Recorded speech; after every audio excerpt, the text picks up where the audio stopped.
to our first Northwest BCT Landcare Web Connect series, and this one is titled the Echidna Web Connect. First of all, I'd like to start by acknowledging the traditional owners of the lands on which we are all meeting. Where I'm sitting today, I'm on Wiradjuri country, and I'd like to pay my respects to the elders past, present and emerging. And I'd like to acknowledge Landcare's work with the traditional owners and maintaining that continuing connection to country. So a bit of housekeeping. Most of you will have all been quite accustomed to Zoom meetings now. So we'll just, the standard Zoom etiquette applies. The host will just keep you muted while Frank's talking. We're going to hear a 20-minute presentation from Dr. Frank first, and then we're going to have a Q&A session after that. And there'll be, if you sort of think of something and you just want to type a question later, like you could type it in the chat, and then that way it'll just be captured, but he won't be taking questions during the 20-minute presentation. That will be recorded, but then the chat won't be recorded, just for your info. This project has come about by Landcare New South Wales. Has been working in partnership with the New South Wales Biodiversity Conservation Trust to raise awareness and support for private land conservation efforts across the state. The key objectives of the project are to build understanding and capacity between the BCT and local landcare groups, and to build biodiversity conservation knowledge and increase participation of landholders in private land conservation programs. So today we have Professor Frank Grützner with us, and Professor Frank has studied in Germany and has moved to the Australian National University in Canberra in 2001 to work on native Australian species. He saw his first echidna along the Murrumbidgee River and was hooked. Supported by the Australian Research Council, he has worked on platypus and echidna biology for over 20 years. Keen to help with monotreme conservation, he initiated the Echidna Conservation Science Initiative in 2017. This project has attracted thousands of participants, which provided sightings all over Australia and collected hundreds of scat samples. EchidnaCSI was a finalist in the 2021 Eureka Awards and won a South Australian Science Excellence Award. Professor Grutzner is continuing his research at the University of Adelaide. So now I'd like to hand it over to Frank, and he can share his great stories. Thank you very much, Frank. Great. Thank you very much, Linda, and thanks for inviting me, and thanks for so many people who turn up. Yeah, it's great to see the enthusiasm for these really unique native species. And yeah, I was particularly pleased to virtually come back to Yes and the Canberra region. To me, that's home in Australia. So I came from Germany, basically flew into Canberra, and that was my first experience in Australia. So I feel really that I'm really connected to the region around Canberra, and we just so in love with the bush and the Australian nature that we used to use weekends to look at blocks of land. And I remember driving up to Yes and Black Range Road. There's this beautiful property, had these creeks running down into the Yes River, and so that's quite a long time ago, but very fond memories. So it's really particular pleasure to be speaking to you today. So I will share my screen. I see there's a chat. Oh, yep, I've unmuted. I think you can understand me. If there are any issues with the technology, I'll keep an eye on the chat, or otherwise, we discussed before, keep it really casual. If you want to unmute yourself and make yourself heard, please do so. Otherwise, I've prepared a few slides that I'll go through, and then hopefully we'll have some discussion, and hopefully I'll hear some of the stories of echidna encounters in the Yes region, because there's been reports on the site and on the project. Okay.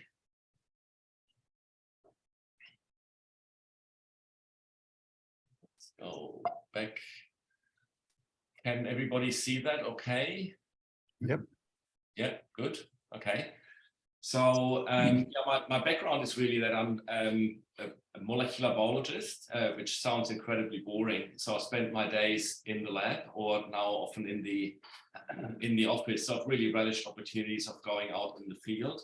Unfortunately, quite often that is to pick up a roadkill and see whether we can still do some work on it in the lab.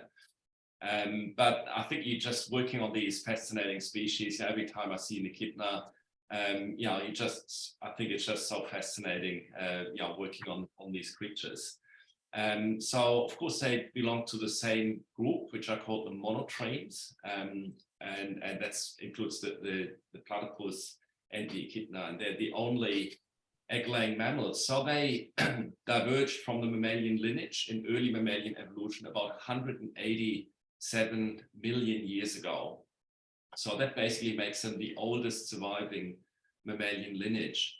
So people are really interested in them because it's such a deep branching point in mammalian evolution, but then also because they got this incredible biology. And you know, although they belong to the same group, obviously the platypus and the echidna are very different, have adapted to very different habitats, which makes them also interesting in studying how animals really adjust to their different environments. So, you know, it's an amazing species to work with. So apart from this evolutionary, you know, interest, I think it's the biology that really fascinates us. Of course, they're the only egg-laying mammal. So we've got the best studied echidna population here in South Australia at our doorstep on Kangaroo Island. And that's due to the amazing work over 3 decades that's been done by Dr. Peggy Riesmiller and her partner, Mike McElvery. And they're very good friends and collaborators for many years. And they've taken these amazing photos here, for example, of an hatchling echidna at a very early developmental stage. So a blind, no immune system. You know, the limbs are basically very early stages of development. And then they are in the pseudopouch in the echidna, and then they get nursed by the milk that's secreted from the abdominal surface, so there's no nipples. So the body temperature is lower, and they got, you know, lots of interesting biology that we study. We're interested in particular in their reproduction. But in the ecological context, which I guess is sort of the main interest here, is that echidnas are part of all of Australia. So you can see an echidna anywhere in Australia. They're also found in Papua New Guinea, where you got the long-beaked echidna as well, which is highly endangered. So they've actually been able to adapt to all the environments, and whether it's the snowy mountains, the rainforests, the deserts, you know, anywhere you could come across an echidna, which is really interesting. So, you know, just to excuse to show you an echidna egg, so really small. So there's this unique biology, Australia-wide distribution, evolutionary position, but then increasingly also conservation issues. So from Peggy's work over decades in Kangaroo Island, she's clearly shown that you know, there's more roadkill, echidnas killed by cats and habitat destruction, then there's actually new echidnas being born. So with that solid research, you know, that population has been listed as endangered. So that's the first population in Australia of an echidna population in Australia that is officially recognized as endangered. But a lot of the threats that are in Kangaroo Island also occur other parts of Australia, and that's why we feel we really need to study them in more detail, and also the distribution. And I just sort of keep flicking, you know, through these beautiful pictures that people are sending up in, or that Peggy has taken. So we need more information about where echidnas are and about their biology, about their ecology. But one of the problems is they're very hard to find. And it's really impersonating Murphy's Law. If I go out and want to find an echidna, I'll be guaranteed to probably walk around for hundreds of hours, not finding the echidna. And then you talk to your neighbor and they said they just had one in their backyard, digging up their backyard. So, you know, after a few years of, you know, listening to these stories, you know, I'm thinking if you could capture all that information. And of course, Peggy has run a project before, and there's been other smaller projects where people could hand in echidna sightings, and they could actually mail them in. But with, basically phone apps and internet, we could really, increase the data quality of these sightings, and having GPS localizations, and we could really improve the data quality. So we wanted to really do this in a more modern way.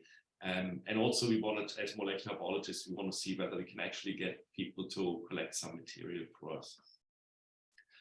So, it's a big country. It's very ambitious to look for echidnas, anywhere in the country, but we've got to start somewhere. So it's a really long-term project, and hope that people, and so far I've been running it for 5 years, and there's no sign of slowing down. So I think it's really, and talks like this are an important aspect. Peggy gives lots of talks, and others in the team, and generally interested in echidnas, that people just keep looking out for echidnas. Only that way we can, over a long period of time, understand better where they appear and they disappear, because that's echidnas. They appear and they disappear, and you can't find them when you look for them. So it's a really growing field, this whole approach of scientists teaming up with the community and working together. And it's really important to highlight that this is a very unique partnership, working with the community. And for us, it has enabled research that otherwise could not be done. We could not do this work. So it's absolutely essential, that you work together with the community. And that's been really amazing. And there's lots of projects in Australia that work on other species, on plants. There's about 640 projects that are generally known as citizen science projects, where scientists and the community work together. A very powerful way of working with the community to get research done and important ecological work. So Echidna Watch is the a project that Peggy has run for quite a while, and she had about 15 pieces of paper that I've got in my office now, where people have sent in when they saw an echidna. That was, of course, well before iPhone and the internet. So in an age of the internet, and not everybody likes the internet, but it offers some great advantages. And we've been really trying to harness those advantages. So we developed a phone app where people basically walking around could take a photo on their phone, and that gets then automatically tagged with the GPS localization and uploaded on a central database, which is part of the Atlas of Living Australia that we've worked closely together, which is actually centered in Canberra at CSIRO. So, what are we trying to achieve? We want to establish the first Australia-wide detailed echidna distribution map. Very, very big, ambitious goal, and it will take many years. But people really motivated, and if the word gets around, we can collect more data. I think that's will be an amazing data set to have, and really give us an idea of the state of echidnas in Australia. But the really unique angle that we have is that we want to get molecular information. And I'll talk in a minute about what we can actually get from this molecular information. So we thought this, whether that works, we don't know. We wanted people to look out for echidna poo. And in particular, when you talk in the classroom, the kids are very excited. The adults back off, saying, what do you want us to do? So we've asked people to have an idea of how an echidna poo looks like. And I don't know if you can see my arrow, but there's just a picture at the bottom left. So it looks like a soil drill core. So they're not sort of disgusting. Mostly it's soil. But often you see a bit of glitter from invertebrate exoskeletons in there. So remains of insects that they've eaten. And to our surprise and delight, people were very happy to pick up echidna poo and send it to us. And we've been getting some fantastic molecular results from that. So that's been a real success, and we didn't expect that. And then, of course, talking to people about echidnas, it's really sort of start conversations about echidna biology and what's required for the conservation, which has been really rewarding. But also great, for the community to learn more about echidnas, and also be learning from the community, because there's a lot of knowledge out there. People have amazing stories about echidna encounters, and really want to capture that as well. So that's how it looks like, and maybe there's a couple of people in the room that have seen the app or even tried to use it. Yeah, it's getting a bit dated now, and we sort of start struggling a bit with funding. App development is not cheap. Fortunately, we had a PhD student that had a background in software engineering. He could basically write the app. Otherwise, you're talking tens of thousands of dollars of getting a company to write it for you. But now it's a bit old, and I know that some people are having problems with it, so we'd really like to get more funding so we're able to keep that updated. With apps, things have to be really simple, and so you got a sighting, submit a sighting, old sighting. A lot of people have photos on their phone or can't take it on the app, and then they just have a photo, so they can upload that as well. And you can also upload it independently of the app directly onto the central database. But then also collect a specimen, and then there's instructions on how you bag it up and send it to us. And just here, another close-up of the echidna scats. So if you see them, yeah, we've got now about 800 scat samples from all over Australia, which is an amazing resource, and it will be yeah, used for research for years to come. But yeah, we're keen for people to keep sending those in. And we had a on social media, you know, report about glittering echidna poo, which was very popular. So that's a fairly easy way of identifying them. So, you know, people don't find it a very attractive subject to talk about, but I mean, even in the human context, we appreciate that there's so much information in poo that we can, you know, investigate health, you know, diseases, population genetics. In these poos, there's DNA, molecular information from the animal itself, from what it's eaten, but also hormones. So you can find about, you know, reproductive state, stress, you know, their gut health, which is actually quite important in echidnas, because in captivity, echidnas traditionally have not done well, and they had a lot of problems with digestion. So that's actually important to understand, yeah, for example, the bacteria in the gut and how it's related to their health. And we've just published a first study working together with Taronga and Perth Zoo, but also as part of EchidnaCSI. I'll just see there's a couple of chats. So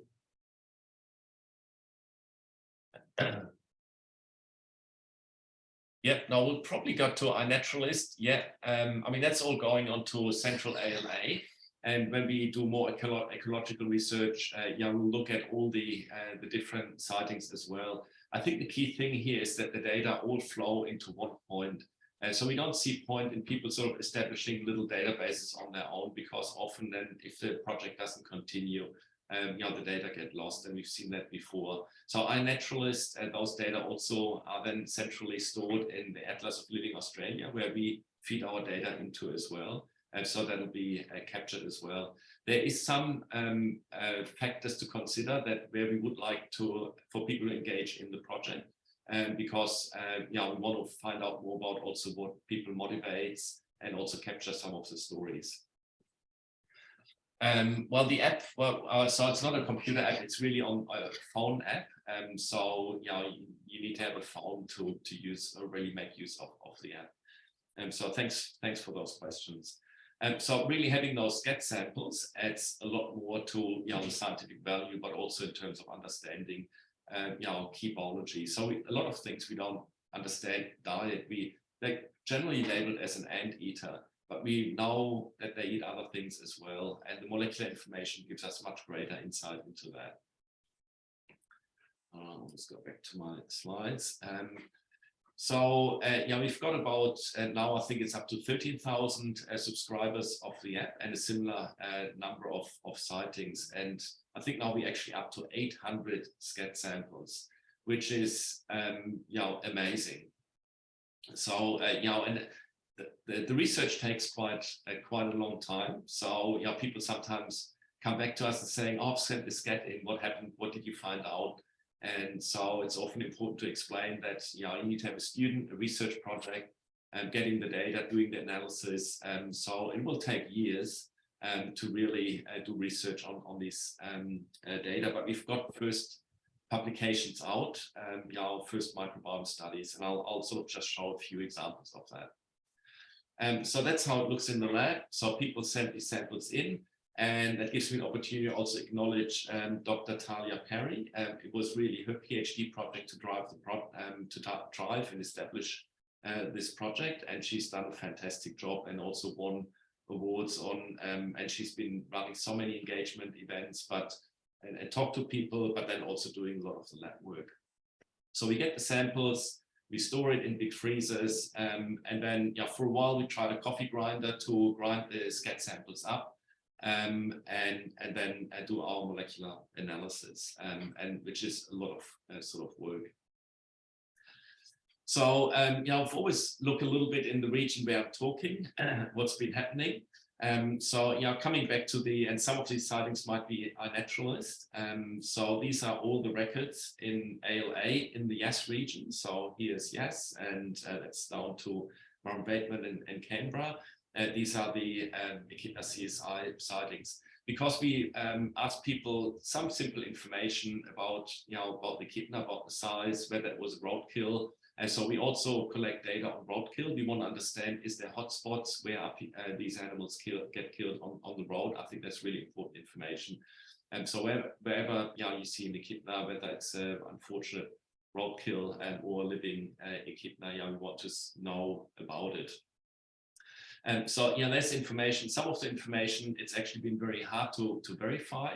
They're sort of labeled as departmental information. But then, as mentioned, there's some iNaturalist and also some other projects. But in terms of data quality and data richness, it would be great if people could feed their data through the dedicated EchidnaCSI app, because it also gives us information about the actual participants and what motivates people and allows us to increase participation, and so we can collect more information. And I hope the person doesn't mind, and I don't know if they're even online, but one of the sightings here by Lee. So that's one of the records. And then because we get pictures and GPS location, it's really high data quality. If somebody says on a piece of paper, I've seen the echidna, and we want to publish this in a journal, they say, what was your evidence that there was actually an echidna?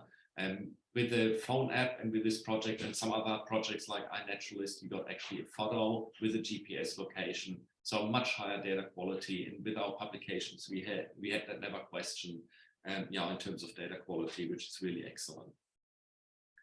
But obviously we want to get a lot more data on the Yass region and generally the region. So if people encouraged to engage with the project, that would be fantastic. So this is how you can get involved.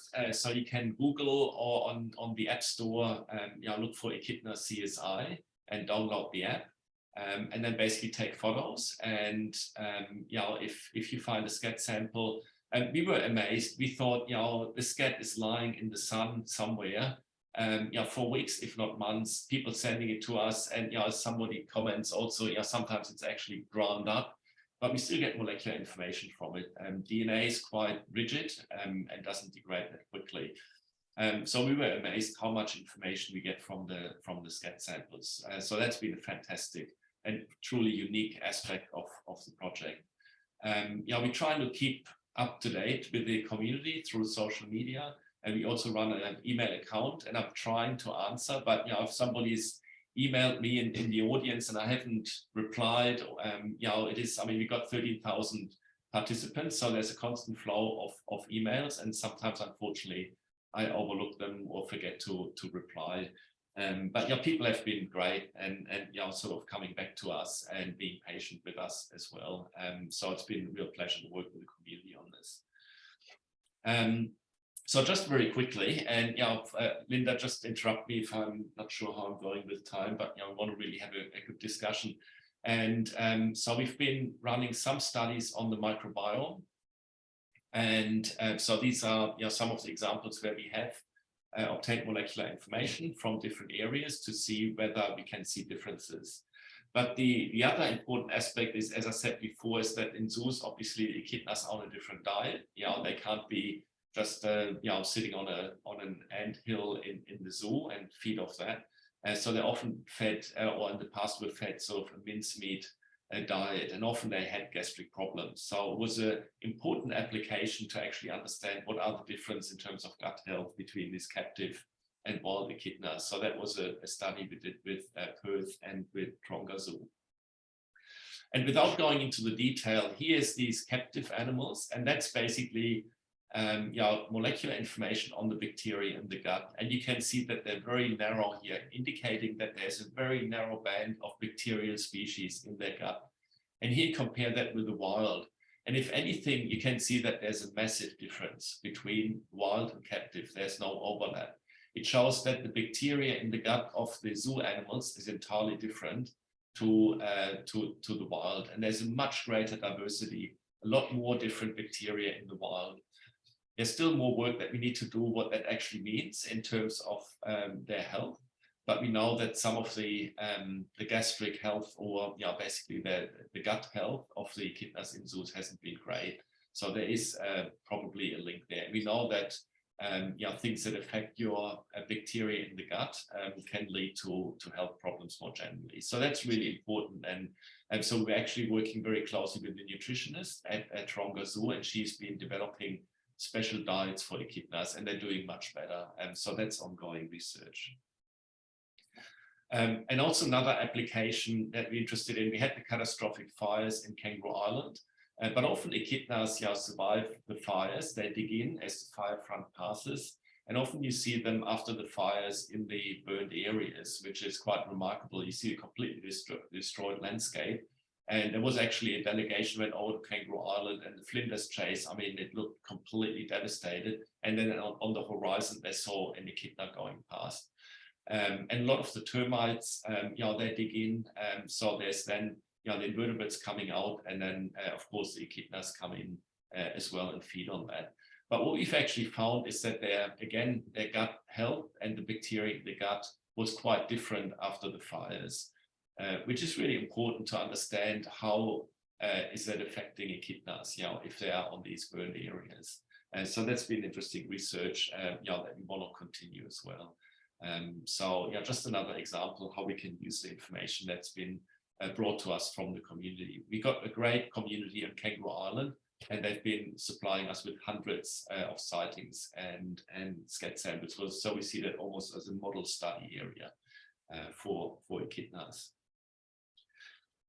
So just to summarize, the platypus and echidnas are iconic species. I think we've got a special responsibility to look after them, and they're so unique. A lot of researchers overseas ask us all the time for material.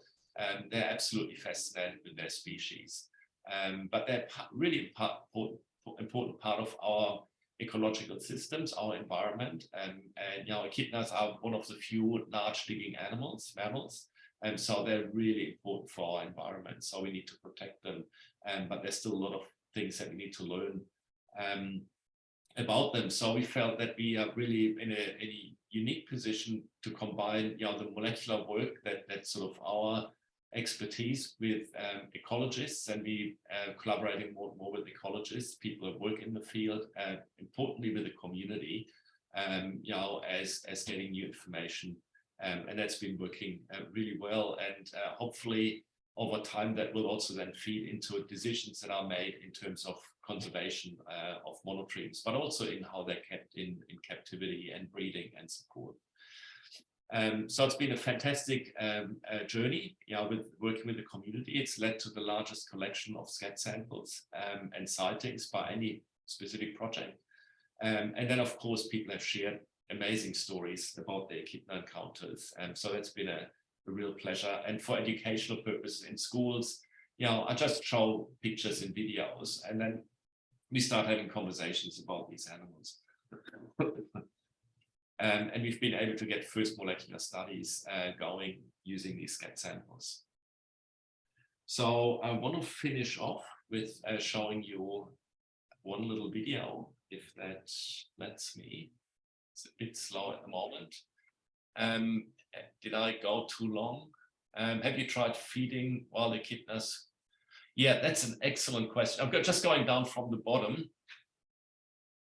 So there is this, I think they call it transformation, when your gut microbiome is really messed up. You basically try to transplant the gut microbiome from a healthy person to basically boost that microbiome. Nobody's done that in echidnas. They've done it in kangaroos. So it's very pioneering research, but it's an excellent suggestion. It's certainly something that people have thought about. I think it'll be very challenging to do this in echidnas. And now, fortunately, the new diets that have been developed have made a big difference in terms of their health. I've just finished screen sharing, so I can just show you this. And I should actually, sorry, most important slide.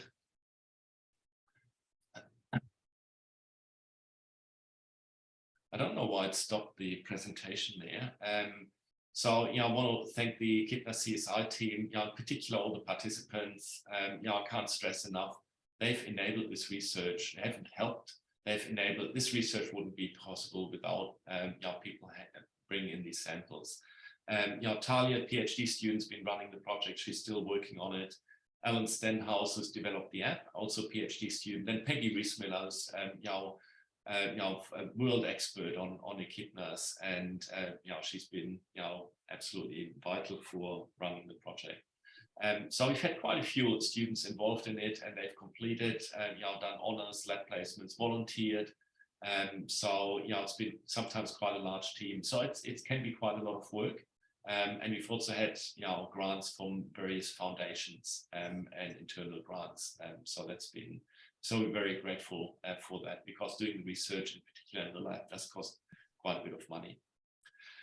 Just one of the stories that we're getting, there was with one participant. He said he put buckets of water out to for the koalas and for wildlife, and she's repeatedly observed this echidna getting onto the buckets, and you see what happens.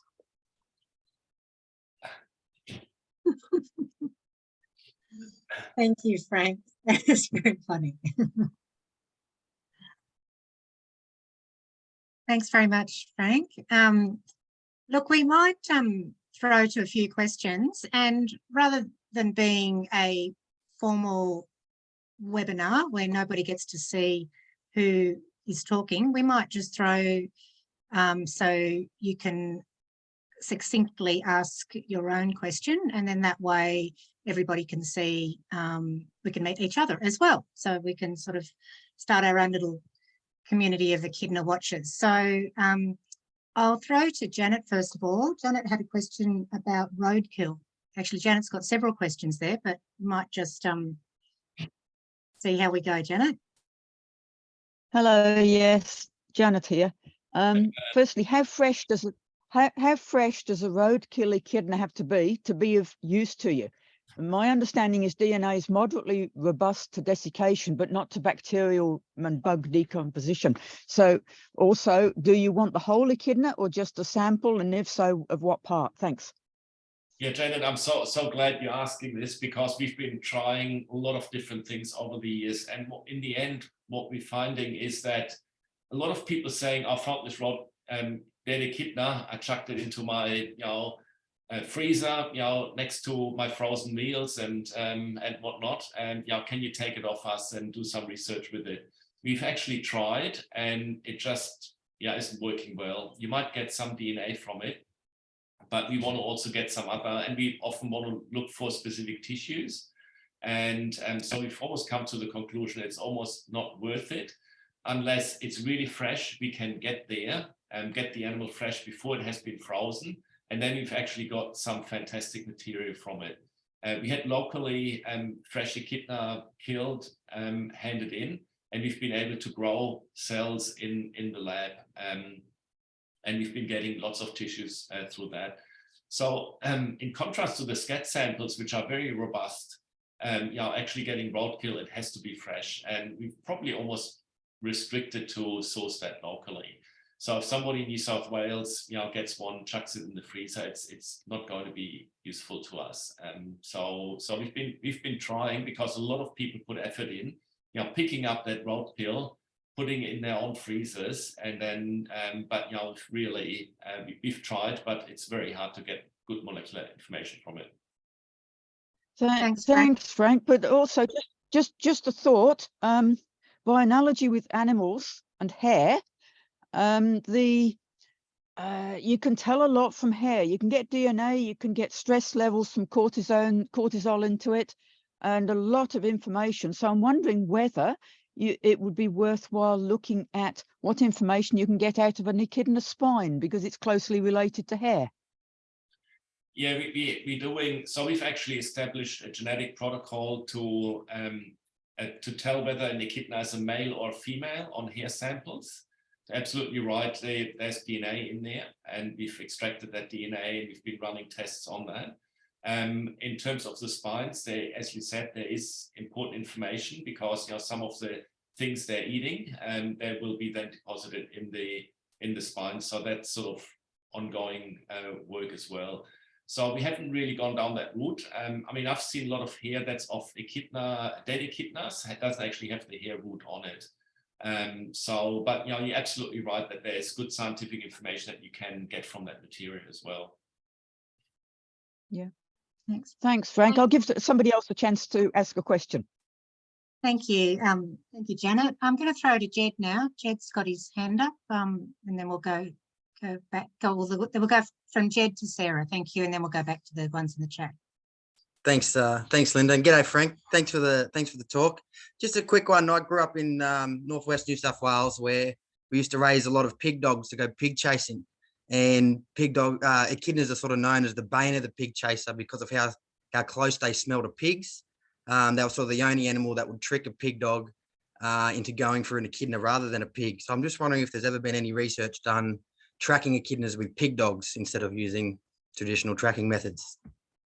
Yeah, that's such an awesome story. We did actually had somebody, and there's been a lot of media about, COVID sniffing dogs. So that's only the second time somebody has suggested that we get into getting some dogs and finding echidnas. They certainly respond very strongly to echidnas, and we get so many stories of echidnas going through the backyard, and it drives the dogs insane. And probably a lot of people have experienced that. But the short answer is no, nobody has actually done that. It really sort of motivates me again, because we do actually have a group here in the vet school that's been involved in the COVID sniffing dogs, and really need to have a conversation, how you would go about that. But keep that in mind, that you're saying the pig dogs were really probably suitable. Yeah, as I said, that it's the only thing that would trick them. The only thing was echidnas that would confuse them. So. Oh no, I'll remember that. Thank you. No problems. Thanks, Jed. We might throw to Sarah now. Thank you, and thanks for that intro to especially the app and how we can actually pay our part. I was just wondering just a couple of things. Well, I'm actually out on the Black Range Road, so you know exactly where our farm and property is. Yeah. So yeah, some of that is along the creek there, and every season we see like the little echidna trains kicking along. My question was around that. I'm assuming there's just one female in that train, because it's like can be up to 5 or 6 little echidnas tracking along through the scrub. So I'm assuming it's usually just one female, or do they come together as a group, male and female, at that time? Yes, it's a great question, because it's really one of the amazing features of echidna biology, because usually they're completely solitary animal. They don't seem to worry about each other at all. But during breeding season, they are a seasonal breeder. And so often in June, July, can vary a little bit, different parts of Australia, and you got a bit colder climate, and might be a bit later, but around August, that's where we get quite a lot of sightings of these trains. So that's part of the breeding behavior. So you're absolutely right. There would be a female in front, and then there's all these males chasing after her. And then there's, she's sort of digging this trench, and then all the males sort of trying to mate. But usually, we've got some hilarious footage of the echidnas, going up and down, and then running flat out, and all the males are chasing after it. And that's sort of, sometimes you do see some echidnas together. It's very rare, but it's the so-called echidna trains are part of the breeding behavior.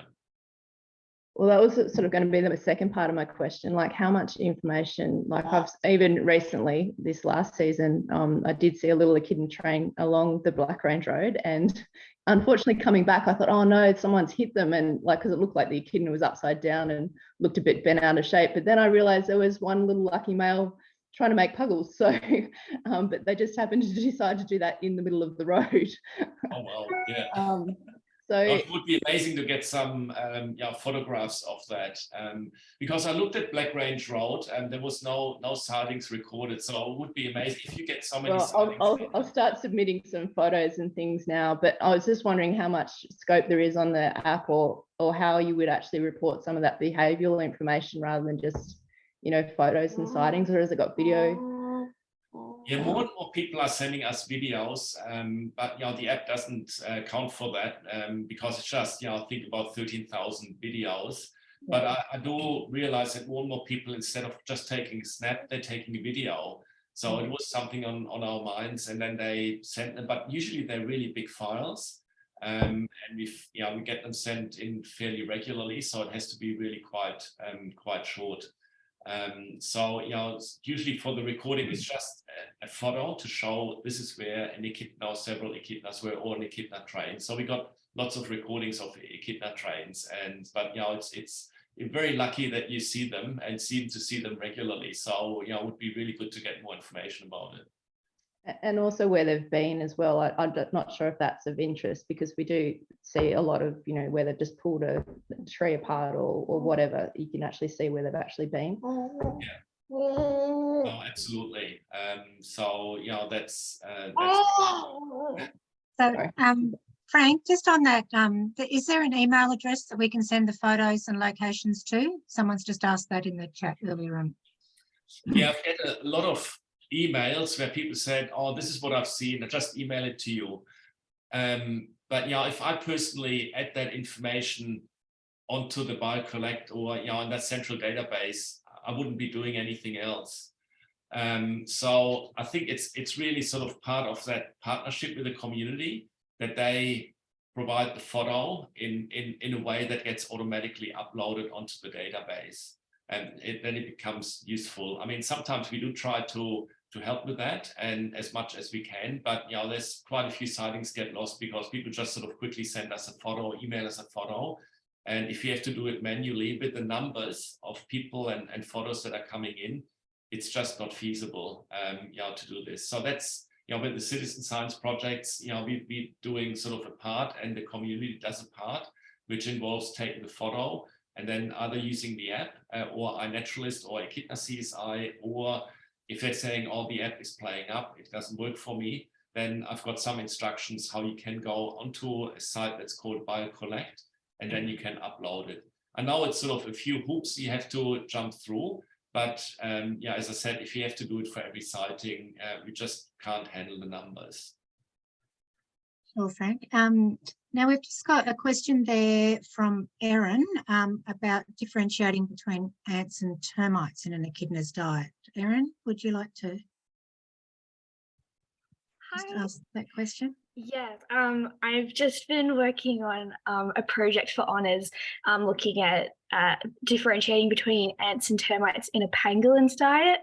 And I was just wondering because I haven't looked at any of like the genetic microbiome side of things. I've only looked at nitrogen and carbon isotopes.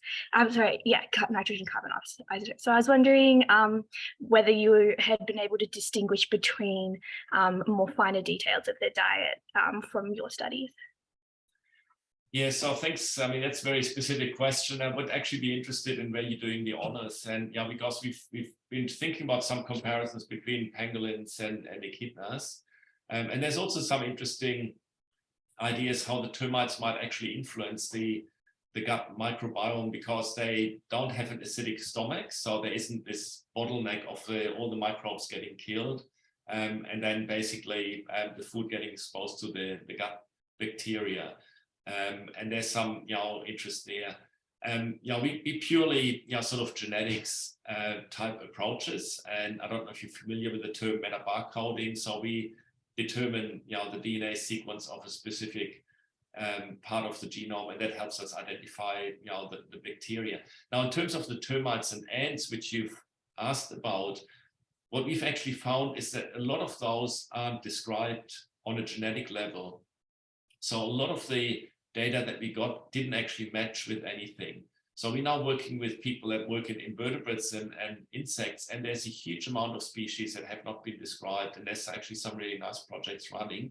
So we need some more genetic information so that we can actually identify them. That's at the moment the limitation. But there's been some studies on you know, identifying what types of you know, ants and termites they're eating, and it very much depends on where they are. One of the examples where we did get a result is there's been a fire ant infestation up in Queensland, and then we found a scat sent from there, and it was just full of fire ants. And so that was sort of a nice you know, control. But you know, a lot of invertebrate life has not been characterized molecularly, which is a bit limiting. Yeah, thank you so much for that. Yeah, I didn't even think about species that hadn't been characterized yet. Yeah, that's really interesting. Feel free, if you want to have a chat sort of offline in the context of your honors, yeah, just shoot me an email. Awesome, will do. Thank you so much. Great, thanks, Aaron. Thanks, Aaron. I'm just going to pause the questions for a moment. So hold your hand up if you don't get tired. And we have got those others recorded in the chat. Thank you. I just wanted to introduce Millie Sutherland Sayings. She's going to just talk for a few moments. Millie is an ecologist and a science communicator with the Woodlands and Wetlands Trust that looks after 2 reserves in the ACT, the Mulligan's Flat Woodland Sanctuary and the Jerrabomberra Wetlands. The most important boxgum grassy woodland, a critically endangered habitat. Mulligan's Flat is a wildlife reserve situated in Ngunnawal country. It's got a feral proof fence protecting some unique and threatened Australian animals, including echidnas. So we're just going to hear a little bit from Millie, and then we're going to throw back to some more questions for Millie and Frank together. So thanks, Millie. Over to you for a bit. Thanks, Linda. Hi, everyone. Thank you, Frank, for your very insightful talk. We're going to have to start using EchidnaCSI, apparently. Yeah, I'll see if I can share my screen, because I don't want you to have to look at my face. I've also put some slides together. No, that's the last one. Can everyone hear me okay? Yep, that's great. Great. So yeah, thanks for that little intro, Linda. Basically Mulligan's Flat's 45 minutes from Yass. It's 1,200 hectare sanctuary surrounded by a predator-proof fence. And it looks after a critically endangered ecosystem called a boxgum grassy woodlands. And we think that putting up a predator-proof fence, which was there to keep out cats, rabbits and foxes, has actually helped the echidna population within Mulligan's Flat. So we thought that possibly over time, there may be an issue with the number of echidnas that we have inside Mulligan's Flat. So we just wanted to keep an eye on how many that we are finding over the years. So we do what's called an echidna sweep annually inside Mulligan's, and some of our wonderful volunteers that help out are actually on this call. So thanks guys for tuning in. So we do what's called an echidna sweep. It's a capture mark recapture style of monitoring, which basically means that we sweep our way through Mulligan's Flat, and any echidna that we do find, we mark and we record their location, and then that can kind of help us get a rough estimate of how many echidnas we're finding that in the sanctuary that year. So cute photo of echidna to start. This is the rough shape of Mulligan's Flat, and as you can see, it's been split up into 6 sections. So we actually have 6 teams of around 60 to 70 volunteers helping out in 2 consecutive weekends, generally in September, October. And we basically sweep the entire sanctuary looking for echidnas. So how we do that, this is my team from this year, Go Red Team. We basically line up in a big line, spread out and kind of walk back and forth through our section. And the idea is that hopefully, you know, there's a bit of space in between two people. One of us should be able to see the echidna. But as you can see in this photo, the grass this year is insane. So we made it really, really tricky to try and find a bush-shaped animal amongst a bunch of bushes. So the numbers are a bit skew with ever since La Nina, but it's still good to keep doing. So here we have Dani recording a beautiful little echidna. As you can see in the background of this photo, this echidna is marked. So it looks like it's orange, yellow, yellow. We use a mirrored color code for the echidna. So if one side happened to rub off, then we can still identify this individual from the other side. So each individual echidna gets its own color code, and that corresponds to a number. So we can actually ID individual echidnas that we have marked for up to about 6 months afterwards. We use nail polish to mark them. We were using little straws. We didn't think that was very environmentally friendly. So we switched to nail polish, which seems to be faster and lasts longer. And then we just mark whether the echidna has already been marked, or we need to mark it when we get there, when we find it. And then we do some statistics and get a rough estimate of how many we have inside mulligans. So here's some data. Sorry, all our faces are over the numbers for me. So as you can see, the numbers kind of jump around from year to year. I think probably the most accurate year that we had was 2019, because that was at the end of the drought. So we had no grass basically in the sanctuary, and you can see the echidnas really, really far away. Whereas 2020 onwards, the grass was fairly long. So while it kind of gives an indication that over time our numbers are slowly increasing, it's nothing that we're worried about. And I'm hoping, well, not that I'm hoping for a drought, but maybe when the rain stops a bit, we might get some more accurate numbers, and we can get better data of how many echidnas we have inside mulligans. So we're talking about echidna trains. This was the first echidna that my group found this year. So we came across a little train, which was very nice for me because, as you can imagine, 6 different teams sweeping a whole area. There's, of course, a little competition about who finds the most echidnas in their area. And so these 4 definitely helped me win that first round. So one of our guys found these just kind of hanging out in a dense woodland area. And I don't know why I'm always really surprised to find echidnas in woodlands, but as Frank was saying, they're absolutely everywhere. So they just are such amazing little creatures. So they very nicely sat down for us to mark them all. It took us a while to get through all of them. But yeah, we took their location, which was all the same. So that made that easier. So that was just a nice little anecdote from the sweep this year. This is our second one. He tried to nest in a tree that was almost submerged because of all the rain. So this poor little guy was a bit sopping wet. But yeah, so I think what I've learned from this talk is the burugan or echidna is doing really well inside mulligans, and we're going to have to start recording on the EchidnaCSI app. I do actually end up pointing out echidna poo to most of the students that come out to mulligans because we call it sparkly poo because of all the carapaces for the insects. So Frank, we might see if we can collect a bit and send it your way. Yeah, so that's a little bit about mulligans. Thanks, Linda. Thank you very much, Millie, for sharing that. And beautiful photos too. Thank you. I might just throw back to the questions, and we've only got 5 more minutes left, but David Marsh, you've got your hand up there. Would you like to ask a question?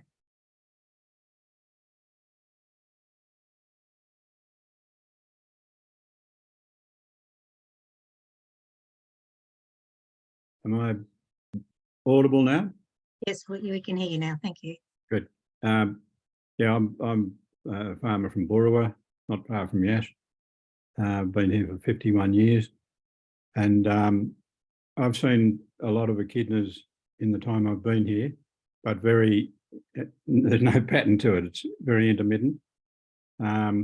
There's lots of evidence of them at the moment because the soil's very damp and they're finding it very easy to get into the ant mounds where they like to get their food. But I couldn't help noticing on the one of Frank's slides that the data seems to be where the people are. And there's a big chunk of Australia where they're obviously echidnas, but we don't know what their status is there. And I'm wondering about a couple of things. Are we good for them? Or do we make them shy when we want to look at them and record them, etc.? And the other thing is, what are the things we need to do if we're going to try and help them if they need help? They have been here for over 100 million years, which is quite a while, but then we've turned up. So that a few statements and a few questions there if anyone wants to have a go. Oh, David, I think that's fantastic questions. Linda, are you happy for me to just make some quick comments and Millie? Yeah, sure. And so I think the first one is where you said we see echidna. Of course, we need people to see them.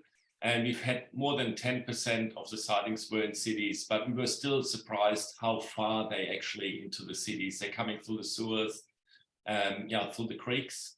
And we have, in one of the papers, publications we've argued that they hadn't been recognized as an urban species as much. And of course, there's a bit of a bias because, if there's an echidna in Adelaide or in Sydney, there's a lot of eyes on it. So it certainly will be recorded. We've got this big hole in the middle of Australia where we know there's echidnas, but there's no people to look at them and to record the sightings. Still, there was a lot more in the cities than we expected. So we've argued that we need to see them. And I've got the other day, I gave a radio interview and an echidna was in Wollongong. And of course, it's not an ideal environment. So are we good for them? Echidnas don't need us. Absolutely not. If we're saying what can we do for them, I mean, a natural habitat is all they need. They've adapted very well to this environment. Get rid of cats, or if you have a cat, make sure that it's controlled. Maintain habitats. And then on the roads, I mean, that's a problem. It's not an easy task to see how we can avoid the roadkill, because as you said, there's no pattern. You've observed them for a long time, which is really great. So I'm pleased that you're saying there's no pattern. So it's a bit hard to, with the roadkill, deal with that, apart from, people who just keep a lookout, especially in breeding season, and probably putting lots of signs up. So Frank, could I just have a little supplementary?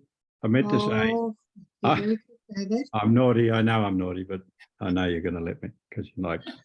I saw an echidna once in a paddock, just in an open paddock, and he was walking nearly as fast as I could walk. He was standing right up on his feet and going like the clappers. I couldn't get over how fast he was moving. That's it. That's terrific. Thanks, David. I think we are nearing the end, but we've certainly got some more questions in the chat. Janet's just wondering if what's the best place to find your research publications, and I'm just wondering whether, Frank, you'd be happy for Deborah to sort of share your email address with participants after this. So if you feel you haven't had chance to ask a specific question, okay. And I'll look back. I've just sort of been digging around a bit. Janet, I think you've probably been in touch, and I may have not responded. For scats, we absolutely want them. I think you asked also about the diet, fibers, and then a lot of supplements. And so that diet is very complex, and it has a lot of components to it. But it's fiber has made a big difference to them as well. And we've seen that in our data as well. There's a lot of plant material, a lot more than we expected, and also fungi. So the diet is probably a lot broader, and that's something that we're actively working on. All right, thank you. Now, just in the interest of time, I'm sorry, but we've actually reached our hour very quickly. was an absolute pleasure to hear from Frank and Millie. And I think that we could easily hear more stories about echidnas, and I think that you will see a dramatic increase in downloads of the app. And Millie, I do hope that your next Echidna sweep goes well. And just wondering, yeah, so Deborah has got the email list from the attendees, so she will share Frank's contact details, and Millie's too, if Millie was happy to do that. We'll just check that.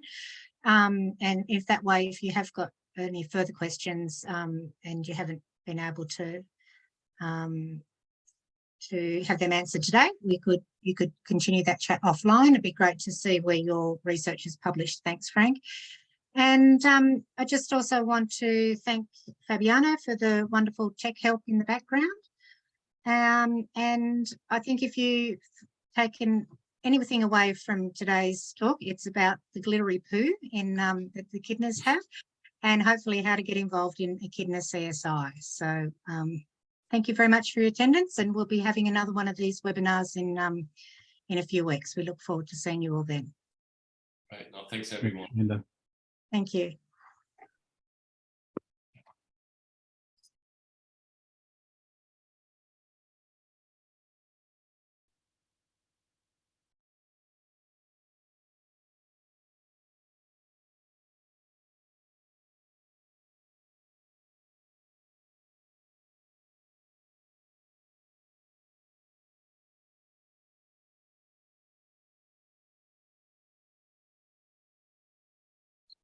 Are you there, Fabiana, still?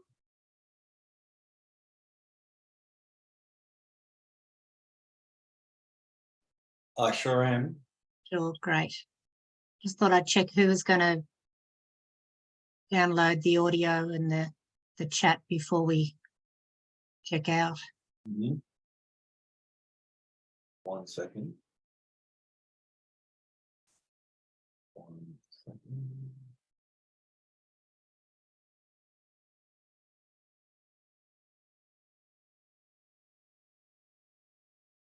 Okay. Deb, you're still there? Yep. Sorry, I had to just throw a couple of people into the waiting room who weren't kicking off. So Okay. Yeah. Sorry about that. Okay. Yes. I'll just stop this.